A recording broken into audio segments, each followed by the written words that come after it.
gikan sa sobrang trabaho ug sa sobrang hunahuna sa problema, usahay makalimtan na ang pag-atiman sa panglawas sama sa kakuwang sa oras sa pagkatog ug pagkaon sa mga unhealthy foods. Mao nga ang epekto ni ini mo resulta sa sakit ug kung mapasagdan musangpot sa pagtakboy sa sakit nga cancer. Hinungdan nga nagkahiusa ang nagkalilaing healthcare organization sa advokasya sa paghinumdum sa katawhan kabahin sa pagatiman sa panglawas. Subay niini, naumol ang National Cancer Awareness Month. Busa karong buntaga, atong isgutan ang mga pamaagi aron malikayan ang pagtakboy sa grabing sakit sa lawas. O kauban na nato karong buntaga di sa programa Oncologist, Dr. Raiza Marave. Maayong buntag, Doktora. Welcome din sa atong programa. Good morning, Nico. Thank you for having me here. Thank you so much, Doc. Let's talk about cancer. Kay National Cancer Awareness Month, dahil unsa ka prevalent ang cancer sa atong community, Doc? Moingon ta og cause of death o mga cases nga na record nato natala. According sa ato mga study sa Philippines Statistics Authority, ang cancer sa pag 2022 ang second most leading cause of death sa mga Filipinos. Pag 2021 na change siya, himo siyang fourth leading cause of death sa mga Filipinos tungod kay naabot na po ang COVID, no? So na fourth na siya. So according po sa ato study sa PGH, UP sa genetics Human Genetics Division, out of 189 sa tao out of 100,000 ka Pilipino ma-diagnose og cancer. And every hour upat ka buok Filipinos mamatay og cancer. So dako gid siya na problema sa atong society. 189 out of 100,000 sa atong population sa Filipinos. Yes. Unsay ubay-ubay man ni lain-lain klase sa cancer, Doc? Unsay pinaka-common, Doc? Ang pinaka-common, top 5, first is breast cancer. Pinaka-common, gid na siya. Followed by lung cancer, colorectal cancer, liver cancer, and prostate cancer. Oo. Speaking of pinaka-common, Doc, kamo, advocate man gid mo, no? As we have said earlier, early detection, importante gid na, Doc. Ngano man, Doktora? Early detection will afford a patient cure. So, tanan na cancer na klase, basta sayo mahibawan, ma-afford nato na og cure. Pwede na siya ma-cure, ma-afford nato og cancer-free ang pasyente. So, better for the patient, better for everyone. Para dili pud mahadlok no ang mga tao na magpa-check up. Kung nanagay tay mabatian, pa-check up ta dayon kay the earlier mahibawan, the earlier nato matambalan. Speaking of early detection sa mga mabatian, Doc, doon may mga telltale signs nga murag doon na nakay gipamati sa lawas nga angayan na jud kang mopakonsulta. Oo, kani amo ang gi-educate gid di permi no 7 signs na posible na ay cancer. One is amo gitawag ana caution. So C, change in bowel habits, meaning sige kalibanga, nag-constipate, ning gamay ang kalibre sa tae, magpa-check up ta, posible na ay sintomas na siya sa cancer. A is a sore that won't heal, na ay samad, na dili maayo. No? So mga 3 months na, wala gyapon na ayo ang samad, so magpa-check up na taan na. U is unexplained weight loss. So nagniwang ka, bisag wala nag-usab ang imo ang appetite, nagniwang ka, bisag wala ka ga-diet, nagniwang ka, so magpa-check up ta kay sintomas na sa cancer. So, T is thickening or lump sa tutoy. So, especially sa mga babae, magpa-check up ta kung naana tay makapa na bukol sa ato ang tutoy. Kay pwede cancer, pwede po cyst lang. Pero the earlier na mahibawan kung unsa ni na klase na bukol, the better ato ang treatment na ma-offer. So, I is indigestion, meaning bloatedness, gigsakit ang tiyan, magsuka. So, pa-check up ta kay pwede po ni siya ka ng simptomas na naay cancer ang isa ka tao. O is obvious change sa wart, sa kunggo o sa awm. No, nasamad ang awm or nagsigig dugo, magpa-check up ta na kay pwede skin cancer, pwede po na siya og cancer sa ato ang awm. So melanoma ang tawag. So lastly is kanang naging cough, sigig ubo. So common po di siya na presentation sa lung cancer.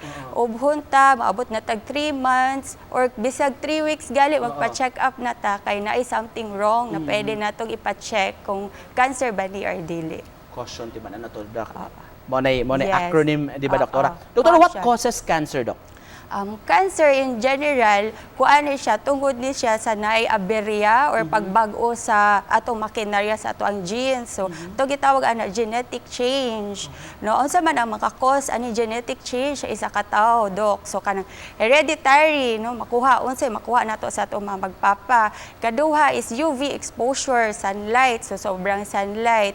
Ikatulo is kanang mga virus, pwede chemicals, sigarilyo o kanang ang last kay pwede ka ng abnormal na pagtubo sa ato ang cells sa atong lawas. So, hereditary, Dok, isang nas ipangutana ra bas mga medical exam, doon ay kaliwat high blood, diabetes, doon ay kaliwat nga nagkakuan. Yes. So, na posibilidad. So, ang ngayon magbantay. Ngayon, magbantay. Kung naagay tay kaliwat na naay cancer, especially sa breast cancer, taas ang risgo na pwede po ta magpa-cancer, ay magka-cancer. So, magpa-check yun ta kung naatay kaliwat kung pwede ba nato tumadala tong risgo sa cancer sa ato o sa ato ang anak. Pero how do we prevent cancer, Doc? Prevention, para sa amo, mas importante na mag-iwas ta sa mga butang na makataas atong tsansa na magka-cancer. So, naman ito yung mga risgo na dili na ito mausab. Isa na ang katong hereditary atong makuha sa itong mga magpapa. Ang ikaduha, edad. Kay titatanan, magka-edad magyud nata, dili na ito mapugngan. So, dili na ito na ma-change. Ang mga risgo na pwede na ito ma-change is ato ang diet, ang pag-avoid sa pagpanigarilyo o pag-sobrang inom sa mga ilimnon na makahubog. Stress, Doc, makontribute na. Stress, walay proven data na maka-increase o tsansa na magka-cancer sa stress.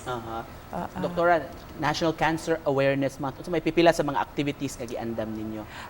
Karon March 3 to 4 na amo ang mga kauban na cancer experts sa Tacloban. So kani siya, it is a caravan. We talk to barangay health workers to connect, reach out and educate them about cancer awareness, screening and what to watch out for and magpakonsulta sa mga eksperto.